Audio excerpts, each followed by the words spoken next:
Irmãos, nós vamos iniciar hoje uma nova série. Quem está animado aí para essa nova série? O cristão e a cultura, né? Então nós vamos estar estudando nas próximas semanas. A gente não determinou exatamente quando vai terminar, mas pelo menos nós vamos fazer isso por agosto e setembro aí, inteiros ainda. Então o restante do mês de agosto e mais setembro também, tendo esse compartilhar da perspectiva de como o cristão deve lidar, se relacionar com a cultura, como deve ser a nossa relação com as coisas ao nosso redor. E eu brevemente quero trazer, antes de a gente até ir para a exposição do texto dessa manhã, que é Atos 17, nós vamos rapidinho passar por uma ideia do que é a cultura e para a gente poder saber melhor o terreno onde a gente está pisando nessa nossa relação com a cultura. E antes de mais nada, eu quero indicar alguns livros aqui para iniciar essa série. Nós estamos usando vários materiais, eu até postei, tem uma lista, o Leandro, se fosse fazer, ia ter mais vários outros, e cada um de nós teria mais vários livros para falar, porque tem muita coisa boa nesse sentido do cristão e da cultura. Mas eu quero deixar alguns para vocês. O primeiro deles, que eu creio que todos nós aqui deveríamos ler, é esse livro aqui, A Criação Restaurada, de Albert Wolters. É um livro que vai falar sobre a cosmovisão bíblica cristã, de criação, queda, redenção e consumação, e nos ajuda a conseguir contar essa história para as pessoas ao nosso redor, de forma fiel ao Evangelho. Então, uma vez que nós ouvirmos a cultura, nos relacionarmos com as coisas ao nosso redor, podemos contar uma bela história. Então, adquira esse livro. Nós não temos esses livros ali, infelizmente, mas você pode procurar na Amazon ou em qualquer site. Engajamento cultural. Também um material muito importante. Na sua primeira parte vai tratar de como a gente pode melhorar a nossa relação com a cultura, e depois vai pegar questões bem pontuais e talvez polêmicas, em certo sentido, em relação a como nós nos devemos relacionar com a cultura. Então, esse livro é muito bom mesmo, um livro com várias perspectivas, vários autores juntos, e eles vão trazer perspectivas diferentes dentro do cristianismo nessas questões culturais. Então, vale muito a pena. E o último, Igreja Centrada, que foi um material que nós usamos para a plantação aqui da igreja, nos auxiliou muito há alguns anos atrás, e até hoje tem sido um manual para a gente buscar ter acesso a como a igreja deve se relacionar bem com a cidade. Então, essa série ela tem a ver com isso, como a família dos que creem pode servir melhor a cidade de Curitiba. Nós queremos aplicar isso basicamente, na sua maior parte, claro, cada um no seu contexto, mas como nós podemos ser uma igreja para a cidade. Então, esse é um material excelente também. E por último, a revista Cultivar e Guardar, no volume 3, trabalha da questão humanidade. Então aqui nós vamos ter alguns artigos que auxiliam também a compreensão melhor de como o cristão atua na cultura, especialmente o artigo do Guilherme Amarino, do Projeto Sola, que ele vai falar sobre as duas famílias e o rio cultural. Então eu não vou dar spoiler, porque não dá tempo, mas adquira a revista e você vai ser edificado também. Além disso, irmãos, tem muita coisa, muito material, mas só alguns, porque às vezes as pessoas pedem, né? Algum material para poder acompanhar, para poder somar na construção daquilo que a gente está falando. Então esses seriam alguns deles. Então essa é a nossa nova série, né? O cristão e a cultura. Nós vamos trabalhar a redenção nas relações com a cultura aqui. Então nós temos aí, pelo menos, segundo a teologia, 3 mandatos culturais, mandatos de Deus, criacionais, né? Mandato espiritual da nossa relação com Deus, mandato relacional das nossas relações entre homens, mulheres, pessoas, e temos o mandato cultural, que também está em Gênesis 1 e 2. Então, nós somos ordenados pelo Senhor a nos relacionar com a cultura, dominar sobre a terra, multiplicar, encher a terra, e tudo isso também junto com Gênesis 2,15, o mandato de cultivar e guardar a terra, são os mandatos que o Senhor nos deu, e nós trataremos nessa série do mandato cultural. Falaremos algumas coisas em relação a isso. Teremos uma palavra só sobre o mandato cultural, e eu quero rapidamente, nesses primeiros minutos, só trazer uma ideia, antes de nós lermos o texto da exposição dessa manhã, uma introdução básica sobre o que é a cultura e o que queremos com essa série, qual o nosso objetivo nessa série Cristão e Cultura, redenção nas relações. Então, cultura pode ser definida de várias formas, né? Essa palavra é difícil, às vezes a gente pensa que cultura são as coisas aí elevadas, né? Uma pessoa culta, uma pessoa ali que conhece bem, ouve música clássica, ouve Beethoven, Bach e tal, vai na ópera, né? Então, às vezes nós temos essa ideia da cultura nesse sentido. Eu queria tirar um pouco esse conceito de cultura e ampliar ele também, para a gente poder, nesse conceito, caminhar nas próximas semanas. Então, cultura, de acordo com Michael Horton, teólogo, é toda atividade humana que intenciona o uso, o prazer e o enriquecimento da sociedade. Toda atividade humana que tem a intenção de usar, de ter prazer, de enriquecer a sociedade, e também pode ser, segundo ele, um conjunto de gostos que regem um povo específico. Isso é o que é uma cultura. Então, segundo ele, nós temos essa perspectiva. E aí eu trouxe mais uma perspectiva do Edward Tylor, que ele é um estudioso também dessa área. Ele desenvolveu uma teoria de evolucionismo social. Ele não é cristão, mas ele é um antropologista também muito respeitado, antropólogo, na verdade, e ele fala assim, que cultura é todo aquele complexo que inclui o conhecimento, as crenças, a arte, a moral, as leis e os costumes, e todos os outros hábitos e capacidades adquiridos pelo homem como membro de uma sociedade. Então olha só que amplo que é esse conceito de cultura. Conhecimento, crenças, arte, moral, lei, costumes, todos os hábitos que nos formam são cultura. Tudo que está na sociedade é cultura, segundo Edward Tylor.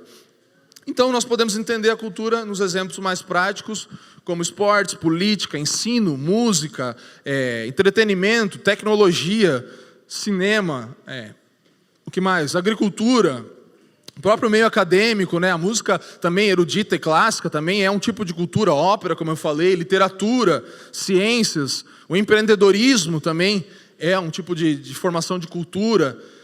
Então todas essas esferas definem como nós nos movemos como sociedade. Tudo aquilo que nos faz, como Michael Horton disse anteriormente, uso, prazer e enriquecimento da sociedade.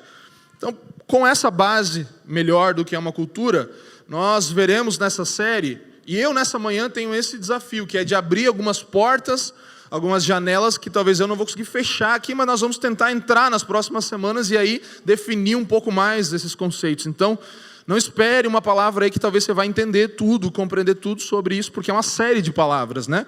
Então essa aqui é mais para aguçar, para que você anote as suas dúvidas, as suas perguntas, que você possa ter um diálogo com você mesmo na sua relação com a cultura.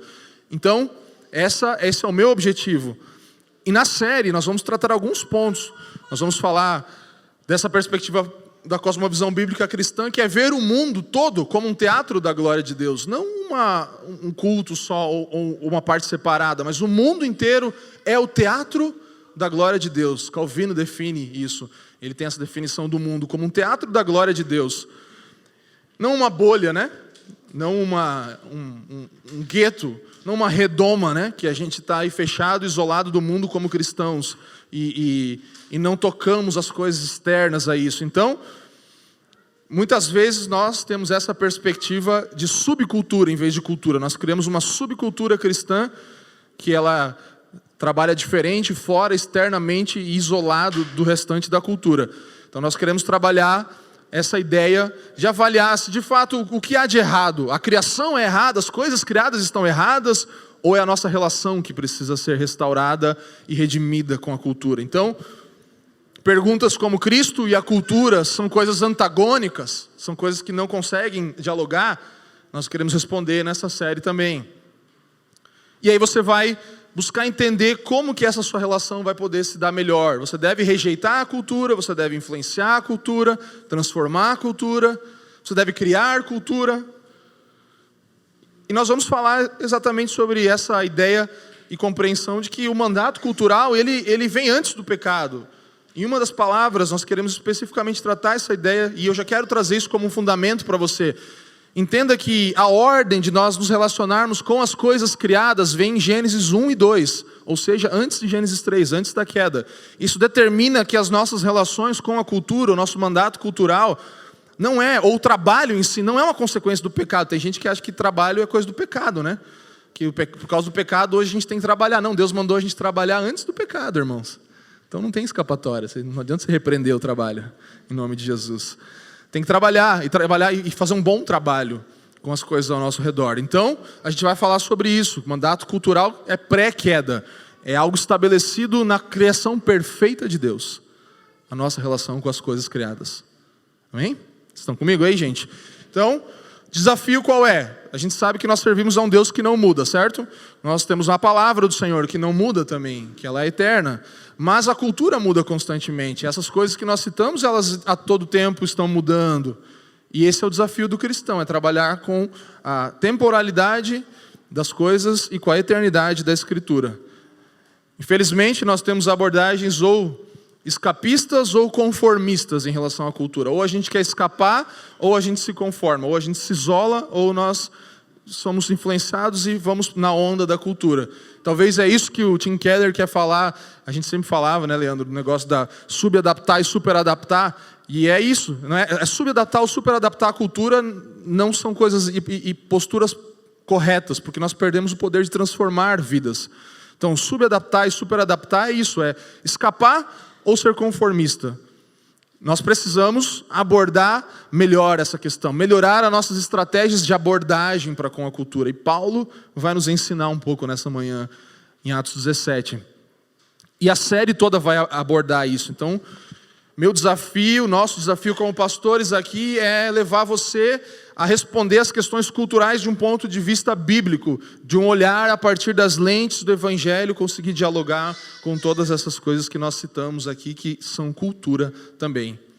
E dentro do livro que eu citei, o Engajamento Cultural, os dois autores, eles têm essa definição aqui, importante sobre a relação do impacto do Evangelho na igreja e do impacto da igreja na cultura. Então, a citação diz: o impacto do testemunho da igreja tem uma relação direta com o modo como o Evangelho forma o nosso caráter. A nossa consciência e o nosso objetivo na vida são moldados em grande parte pelas culturas que nos rodeiam, a mídia, a família, o nosso local de trabalho, a nossa escola ou a igreja que frequentamos. Tudo isso molda a forma que nós vamos nos comportar em relação à cultura, e o Evangelho em nós primeiro nos molda. Por isso nós vamos ser uma igreja que sempre vai pregar o Evangelho até que Cristo volte, até que eu e você sejamos de fato transformados por essa verdade a cada dia mais, e a cada dia mais, e a cada dia mais. Esse é o padrão, não tem outro padrão, não tem outra forma.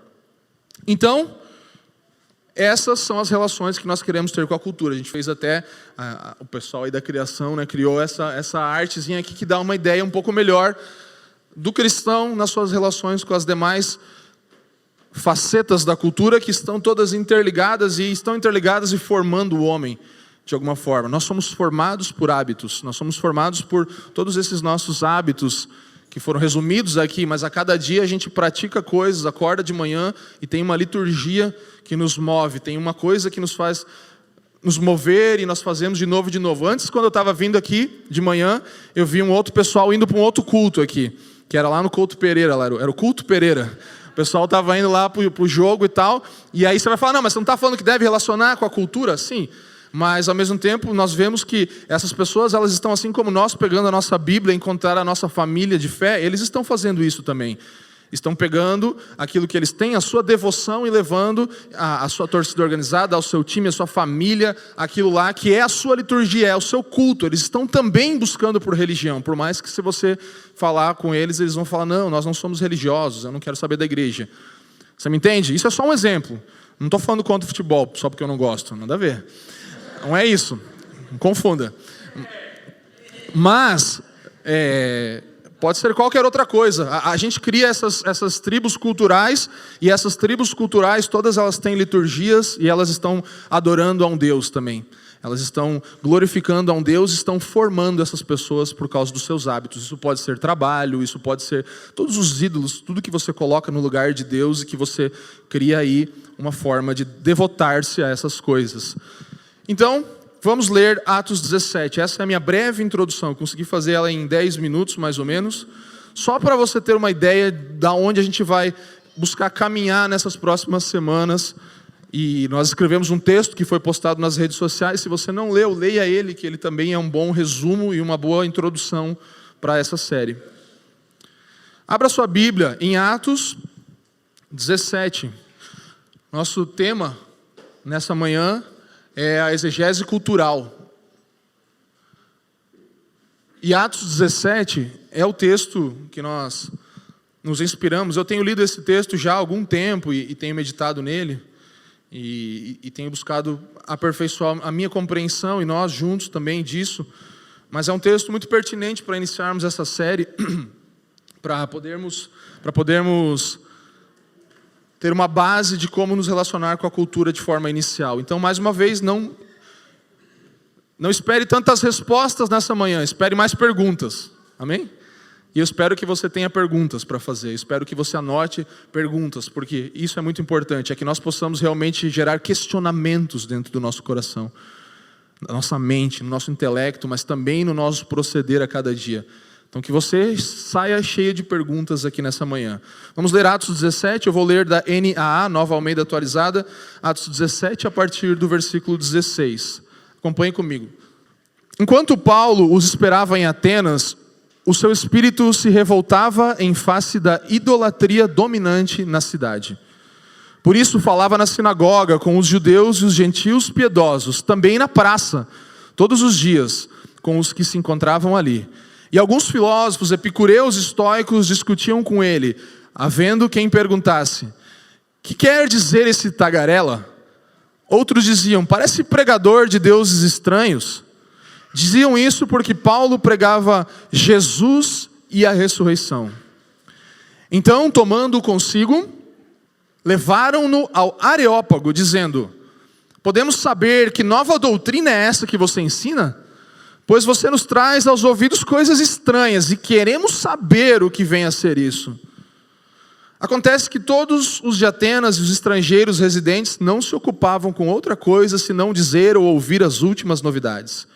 Então Paulo, levantando-se do meio do Areópago, disse: senhores atenienses, percebo que em tudo vocês são bastante religiosos.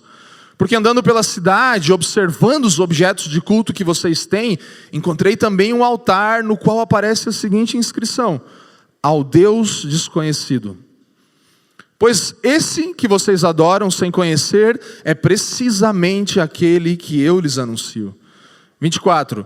O Deus que fez o mundo e tudo que nele existe, sendo ele Senhor do céu e da terra, não habita em santuários feitos por mãos humanas, nem é servido por mãos humanas, como se precisasse de alguma coisa, pois ele mesmo é quem a todos dá vida, respiração e tudo mais. De um só homem fez todas as nações para habitarem sobre a face da terra, havendo fixado os tempos previamente estabelecidos e os limites da sua habitação, para buscarem Deus, se porventura tateando o possam achar, ainda que não esteja longe de cada um de nós. Pois nele vivemos, nos movemos e existimos, como alguns dos poetas de vocês disseram, porque dele também somos geração. 29. Portanto, visto que somos geração de Deus, não devemos pensar que a divindade é semelhante ao ouro, à prata ou à pedra, trabalhados pela arte e imaginação do homem. Deus não levou em conta os tempos da ignorância, mas agora Ele ordena a todas as pessoas, em todos os lugares, que se arrependam. Porque Deus estabeleceu um dia em que julgará o mundo com justiça, por meio de um homem que escolheu, e deu certeza disso a todos, ressuscitando dentre os mortos. 32. Quando ouviram falar da ressurreição de mortos, uns zombaram, e outros disseram: a respeito disso ouviremos você em outra ocasião. A essa altura Paulo se retirou do meio deles. Houve, porém, alguns homens que se juntaram a eles e creram. Entre eles estava Dionísio, o Areopagita, uma mulher chamada Dâmaris, e com eles mais algumas pessoas. Gostaria de orar com você e por você. Incline sua cabeça. Pai, nós te damos graças por tua bendita, gloriosa palavra nessa manhã, Deus. Palavra imutável, palavra eterna, que tem poder de mudar todos os homens e mulheres em todos os lugares e épocas diferentes, em culturas mais diversas. Nada pode impedir o poder transformador da tua palavra de atuar no ser humano, de atuar numa sociedade. E nós agora oramos mais uma vez pedindo que o mesmo Espírito que inspirou as Escrituras, homens e mulheres a escreverem os textos sagrados, agora esteja sobre nós, trazendo compreensão e luz sobre esses textos também. Te pedimos, Espírito Santo, ilumina o nosso interior, nosso coração, nossos olhos, nossa mente, nosso intelecto. Ilumina-nos por completo, até que a tua luz, pela palavra, nos tome, nos transforme e faça moldar o nosso padrão de vida e o jeito como nós nos relacionamos com a cultura e a sociedade. Nós te pedimos isso pela graça do teu Filho e em nome dele. Amém. Amém, irmãos? Então vamos agora, rapidamente aqui, nesse tempo que temos, passar por esse texto de forma introdutória, compreendendo essa exegese cultural. Diga comigo, exegese cultural. Então, a exegese cultural, a nossa primeira palavra dessa série, tem a ver com interpretarmos. Exegese é a palavra que define, mais simplesmente definida como interpretação.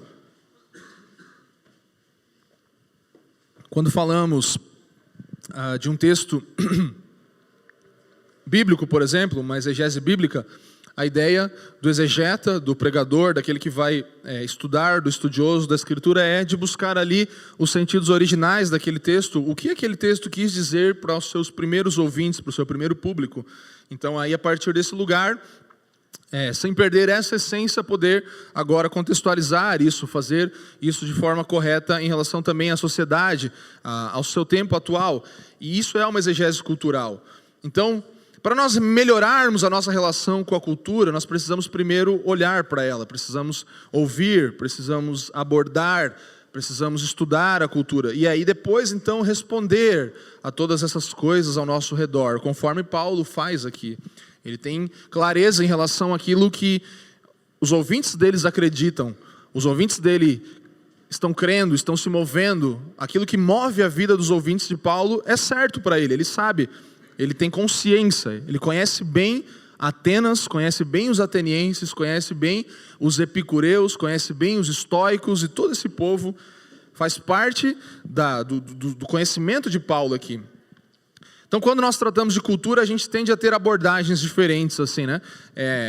Por exemplo, vamos lá, Starbucks, quem conhece o Starbucks? Já tomou um cafezinho no Starbucks, né? Então, a gente gosta, tem gente que gosta, tem gente que não gosta, enfim. Aí você vai pensar no Starbucks, você vai ter pessoas que vão se relacionar com aquilo de um jeito, vão falar assim, eu não compro o Starbucks porque a política deles é toda errada, eles, sei lá, não pagam bem, fazem trabalho escravo, tem a Iemanjá na frente lá, né? Então eu não consumo, não quero, e vamos fazer um boicote até o Starbucks falir, né? É o que o crente faz geralmente, né? Netflix vai falir. Aí a galera ri, né? Então, tem algumas pessoas que se relacionam com a cultura nessa ideia, de boicotar as coisas que são contra aquilo que eu acredito e tal. Então é uma forma de postura em relação a algo cultural, algo que está no meio das pessoas. Tem outras pessoas que vão falar, não quero nem saber, eu quero tomar o café e que se exploda o Starbucks, não estou nem aí, eu quero tomar o café. Quero usufruir disso e não estou nem aí para quem trabalha lá.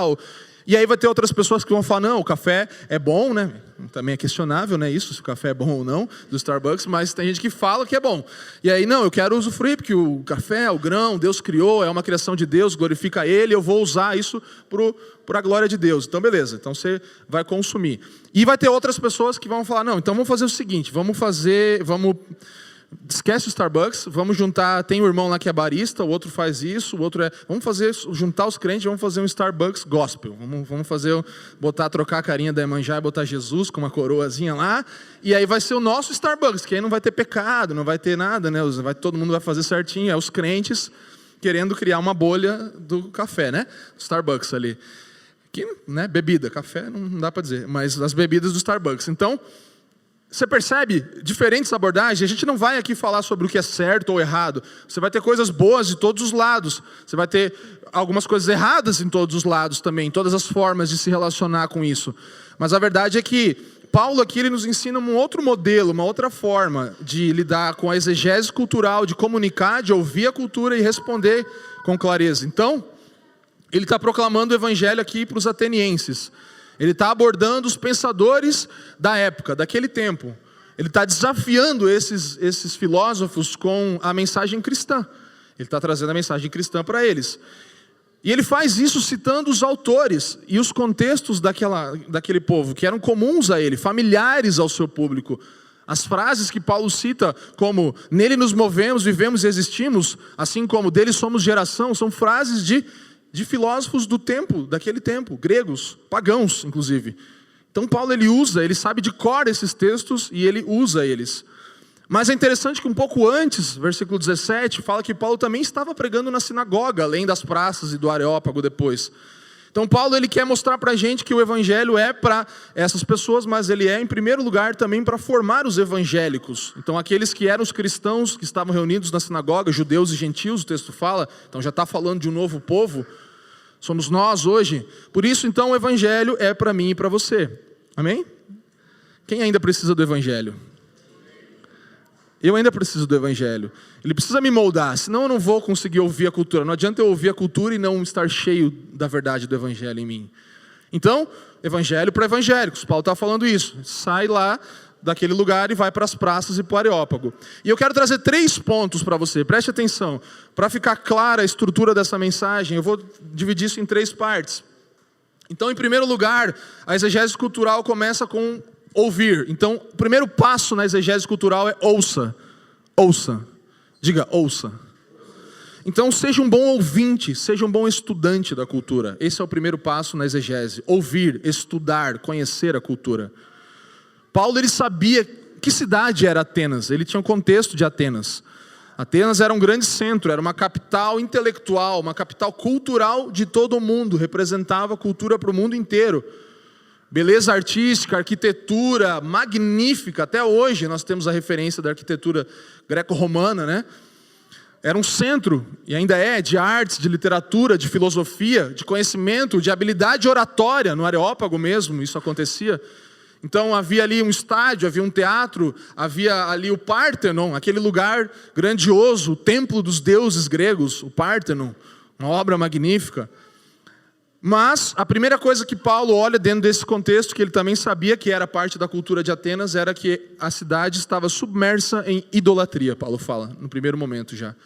Mas eu vejo que vocês têm muitos ídolos aqui. E um filósofo contemporâneo desse tempo ali, que se chamava Petrônio, ele dizia assim, que em Atenas era mais fácil encontrar um deus do que um homem.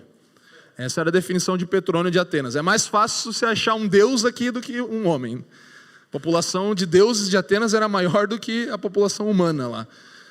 Então você vê o cenário. E em tudo isso eu e você já conseguimos ver as semelhanças com o nosso tempo de hoje, como acabamos de falar aqui. E aí você tem ali Paulo conhecendo também, além da cidade, o seu público. Eles sabiam quem eram aqueles filósofos epicureus e estoicos. E os epicureus, a base da crença deles era num propósito de vida e felicidade para hoje. O prazer, a libertação do sofrimento, das paixões, dos temores. Era quase como uma teologia coach hoje, né? Quase como o humanismo invadindo as igrejas, meio parecido. E eles falavam assim, não tem deuses a temer, você não precisa se preocupar, porque a morte é um simples fim e acabou. E é isso, então vamos aproveitar e usufruir. E eles buscavam segurança em uma sociedade bem estabelecida, as casinhas bem organizadas, tudo bonitinho, um governo justo ali, né? O contentamento deles estava nisso, eles estavam buscando isso. Um sonho americano, né? As casinhas bonitinhas, todos os carrinhos, todo mundo com carrinho legal, e é isso. E aí quando morrer acabou. Já os estoicos, eles tinham uma relação mais com a natureza, eles dependiam muito da razão também. Então eles eram os caras mais zen ali, né? Eles pensavam muito também em desenvolver-se intelectualmente para evoluir, para sair dessa ignorância. A ignorância é o inimigo dos estoicos aqui. Então eles queriam progredir e sair da ignorância. E aí eles produziam códigos de conduta familiar, códigos domésticos extremamente detalhados de como conduzir a sua vida, orientar a sua vida, o seu comportamento familiar, muito parecido também com um tipo de conservadorismo que existe hoje, que quer a razão e tal, e quer fazer tudo muito organizado, e como criar os filhos, é esse jeito, e é essa forma, e é assim, e assado, e nisso se resume a religião dessas pessoas aqui, assim como de algumas hoje também. Então isso é muito contemporâneo para nós hoje, ainda que os nomes das filosofias possam ter mudados, né? E sido evoluindo com o passar do tempo. Mas o que eu quero trazer aqui é que Paulo ele conseguiu ver isso tudo que eu acabei de falar. Ele via isso, ele via Atenas, via os filósofos, via o povo de Atenas, os cidadãos, e ele conseguiu dialogar com a cultura do seu tempo, da sua época. Ele conseguiu se comunicar bem com aquele povo. John Stott nos diz que o diálogo passa a ser uma demonstração do amor e da humildade cristãos. Então o diálogo, irmãos, é amor e humildade cristão. Porque indica nosso compromisso de despojar nossa mente dos preconceitos e caricaturas que possamos nutrir sobre o próximo. E assim somos nós temos preconceitos e caricaturas. Quando você fala de qualquer tipo de ideologia, você já tem um monte de preconceito e pensamento sobre aquela pessoa, e você não se submete a querer ouvir aquela pessoa e ver a genuinidade nos seus desejos, nos seus anseios. Então, é isso que ele está falando aqui, que nós devemos despojar nossa mente de preconceitos.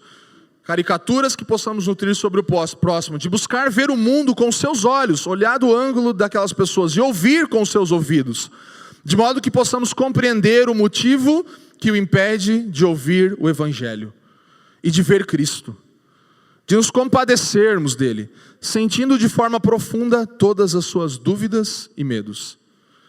É isso que um cristão deve fazer no seu diálogo com a cultura e com o povo ao seu redor. Ver o que está os impedindo de ouvir o Evangelho.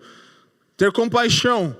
Sentir de forma profunda os medos e as dúvidas das pessoas ao nosso redor. Paulo fez isso.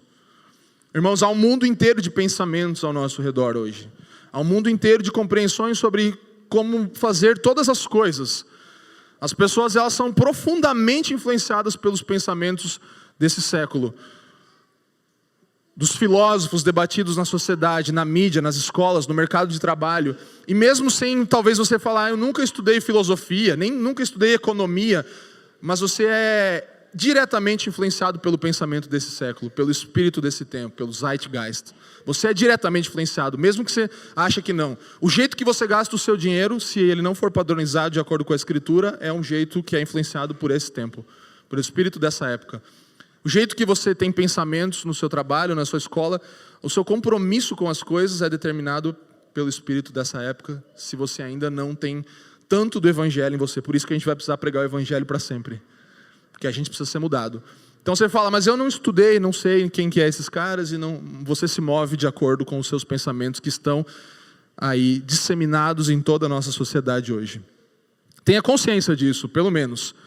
Eu falei aqui, no meu exemplo, esses tempos atrás, que eu fui ouvindo a rádio para casa, e botei numa estação de um pensamento totalmente diferente do que eu acredito, e aí eu já ia trocar, né? Porque eu não quero ouvir, a gente não quer ouvir aquilo que é contrário, a gente quer só ouvir aquilo que favorece o nosso pensamento. E isso é verdade com relação à Bíblia, à Escritura, ao Evangelho. A gente precisa fortalecer e fundamentar a nossa vida aqui. Mas ouvir as pessoas diferentes é importante, as pessoas que não pensam como nós, para nós nos colocarmos no lugar dela e vermos os seus anseios, os seus medos, os seus temores também.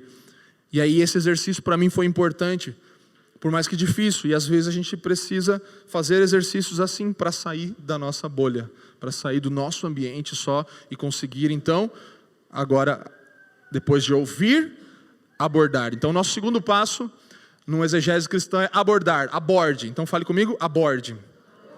Seja um sábio intérprete da cultura. Então você vai abordar primeiro os conceitos ali, depois você vai abordar pessoas também, porque você já ouviu a realidade delas, já se compadeceu, você ouviu primeiro. Precisamos seguir de novo, mais uma vez, e ainda mais a instrução bíblica de sermos tardios para falar e rápidos para ouvir. Temos que ouvir logo e ficar ouvindo mais tempo e demorar um pouco para falar, irmãos. Nós precisamos ouvir mais. E depois abordar. Então, seja um sábio intérprete da cultura.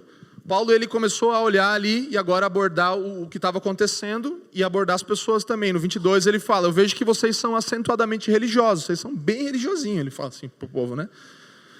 E aí ele está falando duas coisas, tem uma conotação aqui negativa, que é supersticiosos, né? Vocês, tudo é Deus, vocês criam Deus toda hora, mas também, irmãos, tem uma conotação positiva de Paulo aqui. Ele também quer mostrar que sim, eles têm uma devoção ali, uma devoção piedosa, né? Uma coisa piedosa, eles estão buscando algo real ali. Então Paulo, ele reconhece o desejo dos atenienses aqui de desenvolver a sua espiritualidade. Ele não está só criticando. E isso nos nossos dias, a gente fala às vezes aqui, você vai ver esse diálogo toda hora. Ah, não, eu sou espiritual, eu tenho a minha espiritualidade, mas eu não quero ser religioso, eu não quero igreja, eu não quero isso. E aí nós precisamos reconhecer, irmãos, o anseio dessas pessoas também. E olhar, elas de fato estão procurando a Deus. Elas de fato estão procurando desenvolver uma espiritualidade. Ainda que equivocada, por mais sincera que seja, né? Sinceramente equivocada. Então, reconhecer isso é importante. Aí Paulo no 23 fala. E esse aqui é um versículo mais importante talvez desse texto. Versículo 23, se você tiver sua Bíblia aí, dá uma olhada, fala assim, ó. Porque andando pela cidade e observando os objetos de culto que vocês têm, encontrei também um altar, no qual aparece a seguinte inscrição, ao Deus desconhecido. Então Paulo, ele vê o altar e fala, eu vi um altar ao Deus desconhecido. E esse Deus que vocês adoram sem conhecer, é precisamente o que eu lhes anuncio. Então aqui está um momento importante, chave da exegese cultural de Paulo. Esse foi o ponto de contato para o início do discurso de Paulo sobre o Deus que criou todas as coisas e que se envolve de forma pessoal com todas as coisas. Esse é o Deus que Paulo vai anunciar. Sustenta, cria, sustenta e se envolve com tudo. Então o ponto de contato de Paulo é primeiro ali olhar algo, um altar pagão. Ele se deu o trabalho primeiro de conhecer aquelas pessoas com as quais ele estava se comunicando e depois ele começou a abordar os elementos daquela cultura. Então uma exegese, uma interpretação da cultura começa por ouvir e depois você avaliar e interpretar. Então Paulo, ele andando pelos altares, viu, vocês têm um altar aí que é ao Deus desconhecido. Você tem um altar ao Deus desconhecido. E aí Paulo ele fala assim, o Deus que vocês desconhecem é exatamente, precisamente o que eu estou pregando. Ele tinha versatilidade na pregação dele, ele usava as coisas da cultura, não negligenciava, não era agressivo, mas ouvia. O discurso atraiu os ouvintes, filósofos gregos, ao passo que Paulo interagia com o seu modo de pensar. Paulo interagia com o modo de pensar. E ao citar seus próprios escritores de forma respeitosa e coerente. Diga comigo, respeitosa e coerente. Essa é a minha e a sua abordagem com as pessoas ao nosso redor quando queremos anunciar o Evangelho. Precisamos respeitar e ser coerentes com aquilo que fazemos. Essa era a versatilidade de Paulo. Mas nós, irmãos, perdemos a capacidade de ouvir. Se o mundo já perdeu, se a polarização em tudo já fez isso, nós como cristãos somos a esperança de pessoas que ainda conseguem ouvir os outros. É assim que nós poderemos mostrar uma luz de esperança nesse mundo. Nos comunicando, fazendo uma exegese cultural, primeiro ouvindo e depois falando, nós conhecemos esse Deus desconhecido que vocês estão procurando, que vocês estão tateando. Paulo ele pega um altar pagão, irmãos, ele transforma aquilo num exemplo, numa realidade sagrada para aquele momento. Ele mesmo sem confrontar diretamente, ele ressignifica aquele objeto cultural que era um altar pagão para anunciar o Evangelho. Você chamaria Paulo de pagão por isso? Você chamaria Paulo de pagão? Nós não podemos perder, irmãos, os símbolos, as datas, as coisas importantes, a cultura, as coisas da boa criação de Deus para o secularismo, para o mercado. Nós não podemos ficar nessa ainda de, não, que o Natal é pagão, que a Páscoa não sei o que, não foi nesse dia, que não sei o que. Não, aproveita esses momentos, porque você tem uma esperança real sobre um Cristo que veio à Terra. Você tem uma esperança real sobre aquela manjedoura lá, você pode falar, o Deus que está deitado nessa manjedoura aí, é exatamente o que eu sirvo. Isso é uma interpretação, em vez de a gente ficar sendo esse crente chato, que tudo fica, sabe, queimando calça da filha do Dido, não sei o que, uns negócios assim, entendeu? Geração Josué Erion, né? Para quem manja. Quem não manja é Nutella. Os Nutellas não herdarão o reino dos céus, irmãos. Gente, nós precisamos parar, gente, não perder tempo mais lutando contra os símbolos e as tradições culturais, mas usar isso ao nosso favor e a favor do anúncio do Evangelho. E aí você já fica naquela pulga atrás da orelha, né? Porque aí a gente já tem aquela mente de esquizofrenia crente, né? Assim, que é trazer o Batman pro culto, né? Trazer que é hoje o Leandro vai vir de Homem-Aranha aqui. E aí ele vai, né?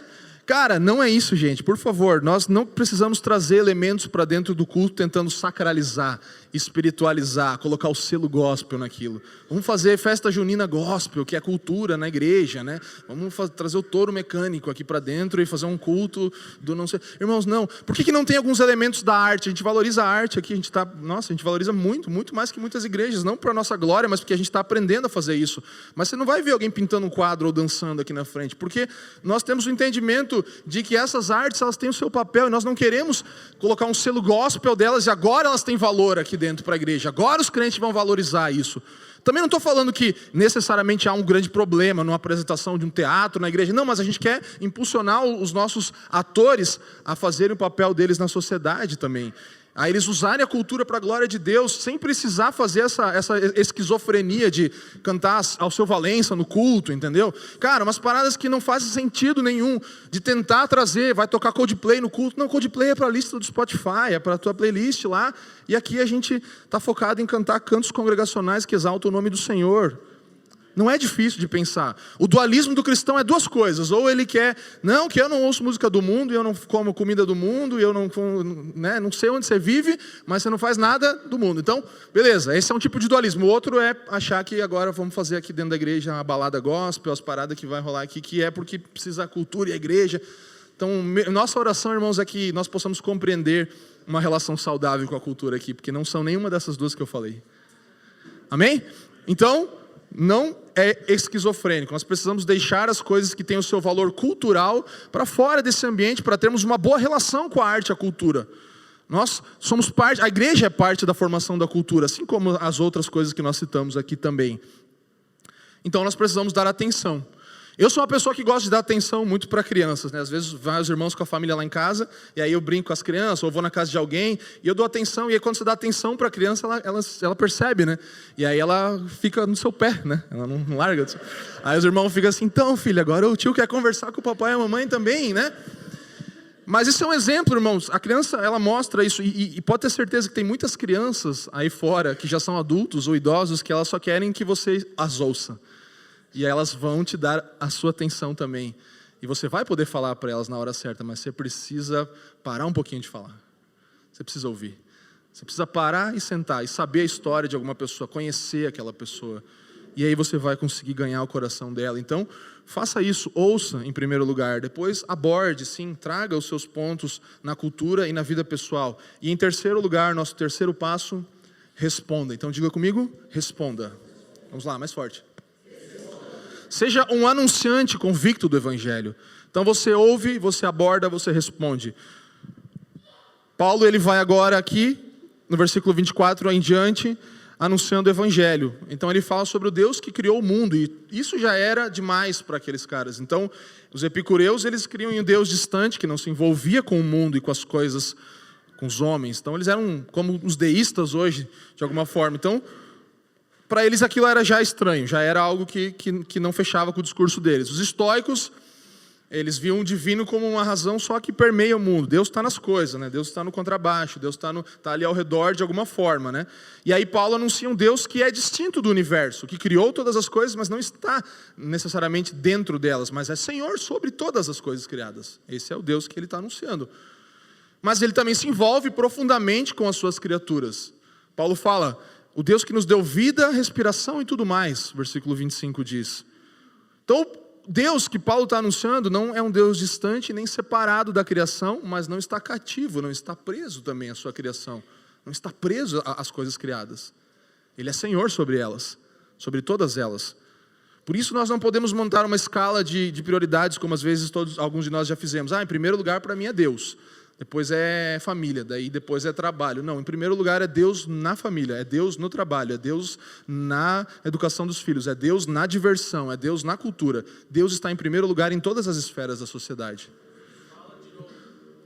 Deus, ele está em primeiro lugar em todas as esferas. Deus não é o primeiro lugar da sua lista. Deus não é o primeiro. Deus, família, escola, faculdade, trabalho, Deus na família, Deus no trabalho, Deus na escola, Deus na faculdade, Deus na hora de comer, Deus na hora de se divertir, Deus na hora de brincar, Deus no namoro, Deus no noivado, Deus em todos os lugares, Deus em primeiro lugar, irmãos. Deus soberano sobre todas as esferas. Pare de fazer uma lista de colocar, porque isso é dualismo, é colocar Deus num lugar e o resto em outro lugar que Deus não consegue tocar aquelas outras coisas. Isso é mente, é mentalidade, é intelecto. Então, coloque Deus em primeiro lugar em toda a sua vida. Em tudo. E não o primeiro lugar depois das outras coisas. Que aí você fala, não, se eu der 10% para Deus, 90% é meu, né? Mas eu dei o primeiro para Deus. Então agora vou administrar. Então, irmãos, nós precisamos entender que esse Deus, ele é grande demais, como Paulo fala, para ser contido nos templos feitos por mãos humanas, né? Isso é maravilhoso. Deus, ele está acima, ele é tão grande, mas ele é tão bom e tão pessoal, a ponto de cuidar das minhas e das suas necessidades pessoais também. Isaías no capítulo 57, versículo 15, vai dizer que o Deus, o alto e sublime, que habita em um alto e sublime trono, Deus, criador de todas as coisas, sustentador de tudo, habita em um alto e sublime trono, mas ele também habita no coração do contrito e do quebrantado. O mesmo Deus, criador, sustentador, nos acessa pessoalmente, vem até nós. Essa é a diferença do cristianismo, irmãos, para todas as outras religiões. Todas as religiões você precisa fazer 5 passos no budismo, no hinduísmo, 6 passos, 8 passos, não sei quanto, para chegar numa divindade. No cristianismo, Deus se torna homem e Ele não dá passos para nós chegarmos nele, Ele vem até nós. Ele se torna homem, se encarna e fala, eu, Deus, vim até você. Essa é a diferença. Essa é a diferença do Deus cristão. Um Deus que vem até o homem, ainda que é o Criador de tudo. E Paulo está pregando esse evangelho. E aí ele fala no 26, de um só Adão, nosso representante pactual, original, né? Todas as nações foram estabelecidas desse um homem. E ele indica a soberania de Deus também, falando, havendo fixado os tempos previamente estabelecidos, os limites da sua habitação. Então ele vai exaltando Deus. E aí no 27 ele fala, todas as pessoas estão tateando, buscando, e vocês também estão buscando. Eu estou vendo que vocês estão buscando, tentando encontrar. Mas Deus está perto de vocês. Só que todas as vezes que vocês ficarem tentando tatear para encontrar Deus, vocês vão falhar. Porque ninguém consegue encontrar por mais perto que Ele esteja. Porque é Ele que nos encontra. É o que Paulo está falando. Então você está tateando, você está tentando. Mas você, mesmo que sinceramente fazendo isso, nunca vai conseguir com êxito acessar o Deus. Porque esse Deus, Ele é que te acessa. Então Paulo está pregando o evangelho de forma maravilhosa aqui. A gente podia pegar isso aqui e tornar um padrão da nossa vida de como anunciar o evangelho. E essa é a ideia. E aí ele vai, 28. Nele vivemos, nos movemos e existimos. Então tanto isso, às vezes a gente acha que é só o dele somos geração, porque está entre aspas. Mas eu estudei bastante o texto e vi que tanto o nele somos geração, dele somos geração, quanto esse nele vivemos, nos movemos e existimos, que a gente acha tão bonito. Tudo isso, essas duas frases, são frases de escritores, de autores, de filósofos gregos pagãos. Ele pega essas frases desses caras pagãos e aí ele fala assim, os poetas de vocês, os escritores que vocês aí são familiares, eles estão se referindo, porque eles estavam se referindo exatamente a Zeus como o Deus principal deles naquele tempo. E aí, mais uma vez, Paulo estabelece uma conexão ali citando de cor, irmãos. Ele sabia de cor os conceitos filosóficos daquele povo. Ele citou só 2 coisas que ele sabia. E aí ele fala, então, vocês fazem isso para Zeus, mas eu quero aplicar esses escritos que vocês têm ao Deus vivo e verdadeiro, porque é nele que nós vivemos, nos movemos e existimos. Porque é dele que somos geração. Você entende o que Paulo está fazendo aqui? Você consegue ver isso? A conexão de novo. E o Deus que Paulo anuncia não é Zeus, é o Deus que se fez carne, habitou entre nós. O Deus que foi exaltado pelo Pai, Cristo, sobremaneira Deus deu a Cristo o nome que está sobre todo nome. O Deus diante de qual todo joelho se dobrará e toda língua confessará. Ele é o Senhor, sobre tudo. Paulo está anunciando sobre todas essas coisas criadas que vocês estão vendo, mais belas que existem aqui em Atenas, tem um Senhor sobre elas, e Ele é o Senhor Deus, que criou todas elas, mas que acessa o coração de vocês também. E eu reconheço o valor das coisas que vocês estão vendo aqui. Tudo que tem aqui em Atenas é muito bonito, é muito legal, e eu respeito, e eu admiro, e eu até li bastante coisa, tanto que eu estou citando para vocês aqui. Mas ao mesmo tempo, isso aqui não é Deus. Deus está acima. As coisas criadas são parte da beleza de Deus também, de alguma forma. Paulo não está deixando de lado as coisas. E aí ele termina falando, mas esse mesmo Deus, ele vai vir e vai julgar o mundo. Ele vai vir e vai julgar o mundo. A ressurreição de Jesus aqui é o centro, é o auge de todo o plano de Deus e da história de Paulo aqui para anunciar o Evangelho. A esperança futura, a ressurreição dos nossos corpos, o que era muito agressivo para aqueles caras também. Por quê? Todas as nações foram criadas a partir do primeiro Adão, Paulo fala. Mas agora também todas serão julgadas pelo último Adão. Então, isso se tornava um escândalo para aqueles caras que queriam só escapar do seu corpo. Eles não queriam uma vida que continuasse. Aqui você vê essa parte de confronto também do Evangelho em relação às crenças do seu tempo. Então, Paulo tinha tudo isso. Mas irmãos, nós 2000 anos depois vivemos nesse mundo numa sociedade influenciada pelas mesmas filosofias. Então nós vemos a mesma coisa. O hedonismo prega a busca pelo prazer imediato e a todo tempo, e viver o hoje, não pensar na eternidade, é a mesma coisa. Misturar com o existencialismo, só queremos existir e sentir e ter sensações. Aí você tem o deísmo, como falei, Deus criou tudo e foi embora. Deu corda no relógio, né? Deixou funcionando, e se der algum problema a gente chama ele. Mas se não, deixa ele para lá também. Ele criou, tal, mas eu não falo muito com ele. É meio que um amigo distante, Deus, assim. Então é a mesma coisa. E aí você vai ter pessoas que pensam, não, então abuse da vida, detona a sua vida mesmo, gasta ela para as coisas que te dão prazer. Outras pessoas vão ter uma perspectiva um pouco mais, aguenta a vida aí, logo você morre e tal, e aí acabou de uma vez. Então, por outro lado, você tem uma perspectiva que é viver diante de Deus, usufruir da boa criação de Deus para a glória dele. Essa é a perspectiva cristã. Viver diante de Deus, corandeu, usufruir diante dele das coisas belas e boas criadas. Então a nossa resposta, irmãos, como Paulo, tem que ser sempre de contar uma história. E aqui nós vamos falar sobre isso de novo, sobre a metanarrativa cristã, de como o cristão conta a história. E Paulo fez isso aqui, ele conta essa história da redenção. Ele vai mostrando o Deus que criou todas as coisas, que teve sim o pecado que entrou pelo homem, mas redenção é uma realidade e consumação é uma esperança que nós temos. Ele conta essa história. Eu lembro do meu sobrinho, Bernardo. O Bernardo tem 6 anos. Eu conto, de vez em quando eu quero chamar a atenção dele, se ele está no celular ou olhando para outras coisas, ou quando ele vai dormir também, eu sou o tio que conta a história. Eu começo a contar uma história. Geralmente eu crio da minha cabeça qualquer coisa mesmo, mas vou tentando desenhar uma narrativazinha ali, né? E aí eu vejo como ele para e presta atenção. E aí ele até deixa coisas mais interessantes muitas vezes. E aí no outro dia eu ainda peço para ele que ele adormeceu na metade da história, ou né, no momento que ele está ali fazendo outra coisa. E aí você lembra da história? Ele vai lembrando. Então eu cada vez mais, irmãos, estou surpreso. E isso é uma coisa que a gente precisa entender como um valor. A história tem um poder, a narrativa tem um poder muito grande. Por isso que ela é usada por todas as ideologias que existem hoje. As pessoas pegam histórias, contam histórias para convencer. E nós somos detentores da maior e da única verdadeira história de todos os tempos e não sabemos contar a nossa história, irmãos. A gente conhece um monte de pedaços separados da história. A gente conhece um monte de retalhos da história de Deus, mas a gente não consegue construir uma narrativa da história bíblica e pregar o evangelho a partir dela. Esse é o nosso desafio nessa nova série de palavras, que você consiga fazer isso, que você consiga usar o poder da história de Deus para responder à geração atual. Ouvir, estudar, abordar, interpretar, e depois responder com convicção sobre a história que você conhece e sabe, anunciando o evangelho.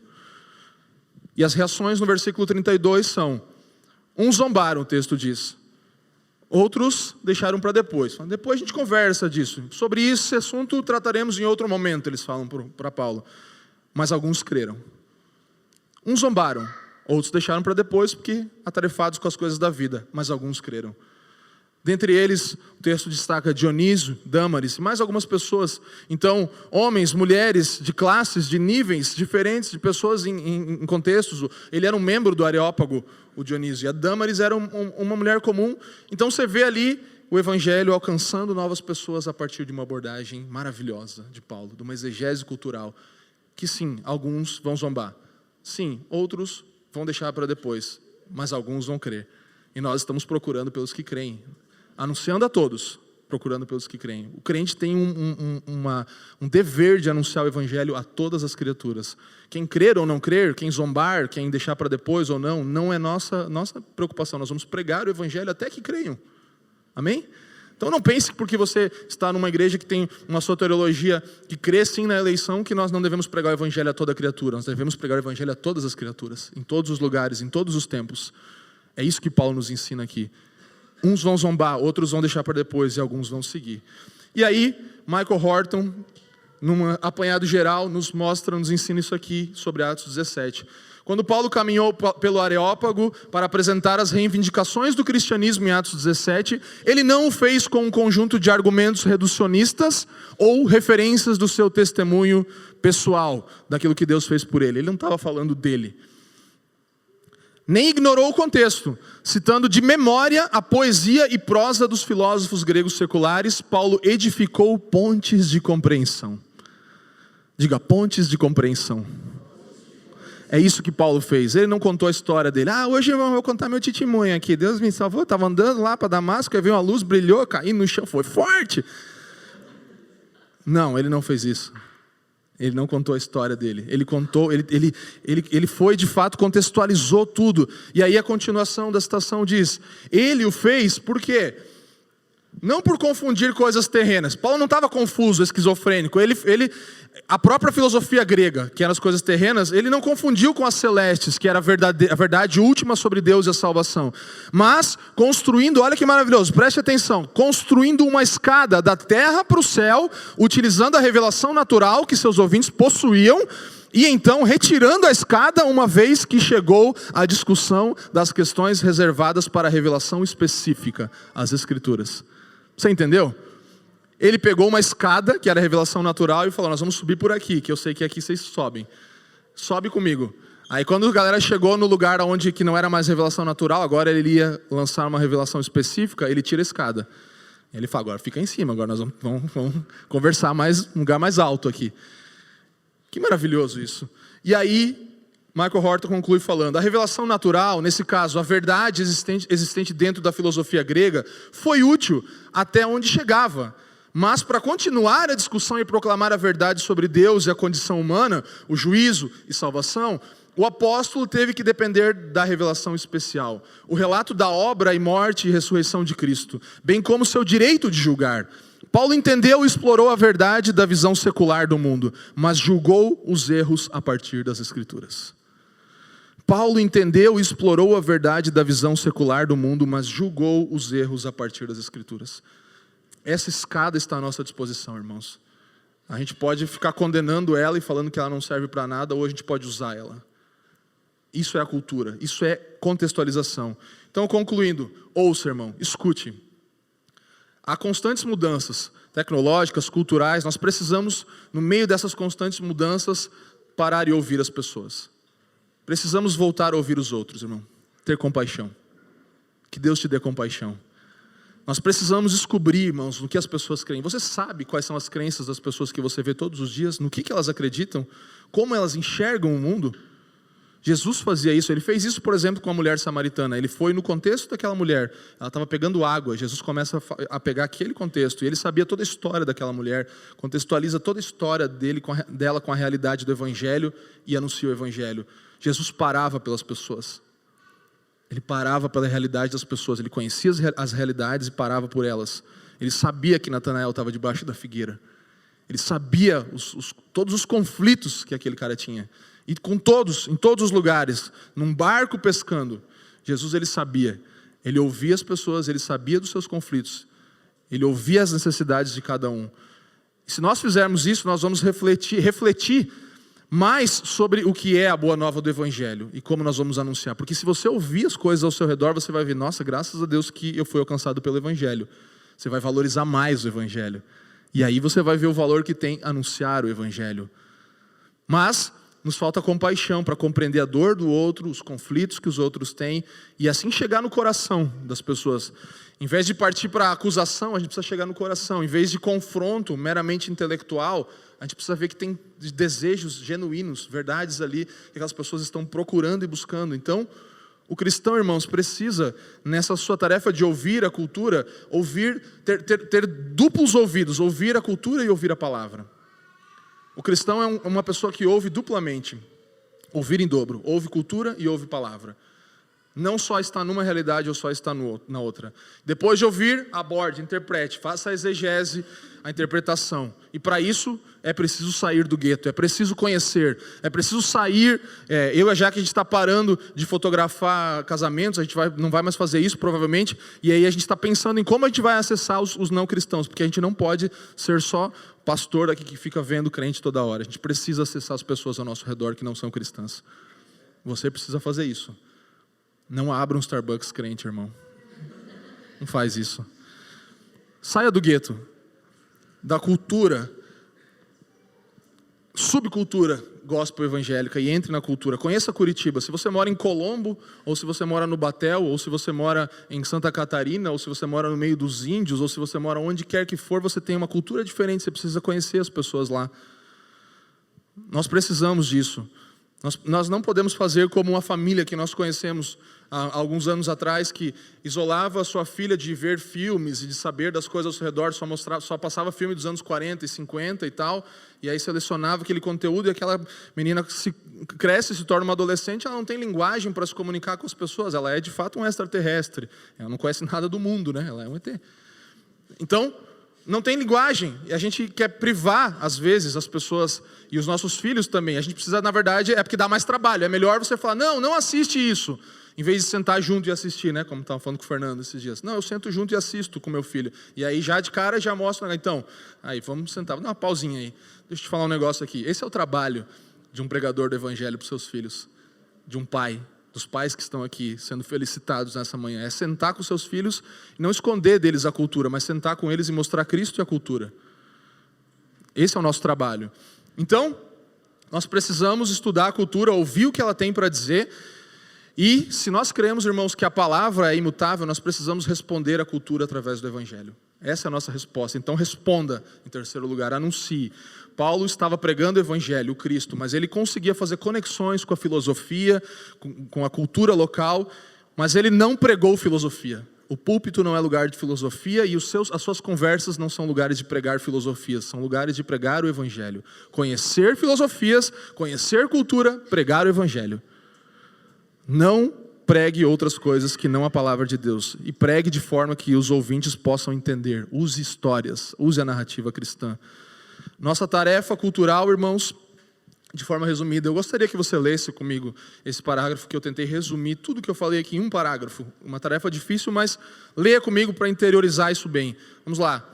Ouvir e estudar o mundo que nos rodeia, seus anseios, desejos, instituições, expressões artísticas, ideias e questões, a fim de interpretá-las e abordar as pessoas que se encontram sob sua influência de forma mais eficaz, e então responder com o anúncio do Evangelho de forma satisfatória, pois ele é o poder de Deus. Aleluia! Então ouça e estuda o mundo ao seu redor. As filosofias falam de uma coisa macro, então você vai estudar a cultura e conhecer a cultura, mas você vai interpretar e abordar pessoas dentro dessa cultura. O mundo todo influenciado por culturas, mas ele é formado por pessoas. É o Vinícius, entendeu? É Amanda, são pessoas, não é uma cultura que a gente fica debatendo contra e fazendo vídeo no YouTube para confrontar a cultura. Não, a gente ouve a cultura e aí você entende, você compreende e agora você vê, não, mas tem pessoas dentro dessa realidade e essas pessoas são as que eu vou abordar e vou responder para elas com o Evangelho. Não é um debate cultural, não é uma guerra cultural. Cristãos não devem entrar em guerra cultural, não é o papel. Não é o que nós devemos fazer, nós temos pessoas para lidar. Então, o aborto é sim uma grande causa e um grande problema, mas nós precisamos pregar o evangelho para mulheres que estão ali, tendo relações sexuais, engravidando e tudo isso, e essas pessoas precisam do evangelho.